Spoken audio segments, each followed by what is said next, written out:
बिस्मिल्लाहिर्रहमानिर्रहीम। अस्सलाम वालेकुम। मैं हूं लियाकत राज पर। नाजरीन, मुस्लिम लीग नून सिंध के सदर बशीर मेमन अपने अपोनेंट मखदूम बरादरान के खिलाफ मैदान में आ गए हैं। जी हाँ, वो मटियारी जिले से स्वीप करने की जो ख्वाहिश जाहिर करके बैठे हैं।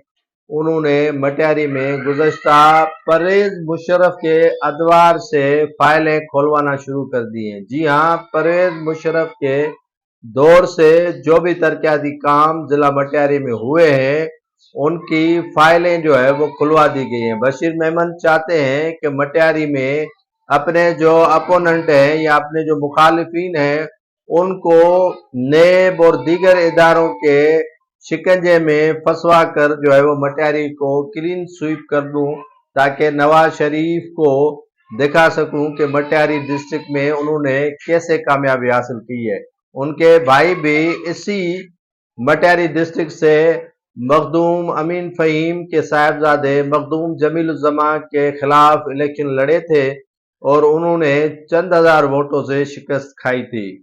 अभी ये सिलसिला रुका नहीं है, सिलसिला और ज्यादा बढ़ गया है, जिसके बाद डीसी मटियारी जो निगरान हुकूमत ने वहां पे मुकर्रर किया है, वो जेर असर आ गया है साबिक DGFI बशीर मेमन के। उन्हें अहकामात जारी किए गए हैं कि आप रिपोर्ट दें कि परवेज मुशर्रफ के दौर से पाकिस्तान पीपुल्स पार्टी के दौर तक कितने तरक्याती काम नामुकम्मल हुए हैं और कितने इन पर फंड्स खर्च किए गए हैं। जिसके बाद ये सिलसिला यही नहीं रुका, बशीर मेमन ने ये सिलसिला ऊपर तक ले गया है और अपने जो पार्टी के असर में एस्टेब्लिशमेंट है उनसे कहलवा कर जो है वो ये फाइलें खुलवाई हैं।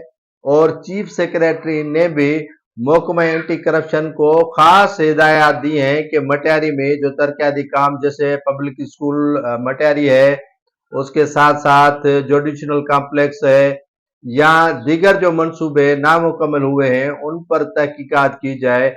खास तौर पर मोटरवे की जो रकूम है उसकी भी तहकीकात करने के लिए अपने अपोनेंट जो मुखालफिन मखदूम बरादरान है उनको शामिल करवाने की भरपूर कोशिशें की जा रही हैं। देखते हैं कि मटियारी डिस्ट्रिक्ट में इस तरह के हालात पैदा करने के बाद क्या बशीर मेमन और उसकी जो लॉबी है वो मटियारी डिस्ट्रिक्ट से जीत पाती है, या वहीं पर उनको हस्बे रिवायत जो नाकाबिल शिकस्त पीपुल्स पार्टी वहां रही है, इस मर्तबा भी उनको नाकाबिल शिकस्त करार देंगे और उन्हें उसी तरह जो है वो शिकस्त मिलेगी जिस तरह उनको पहले शिकस्त मिलती आई है।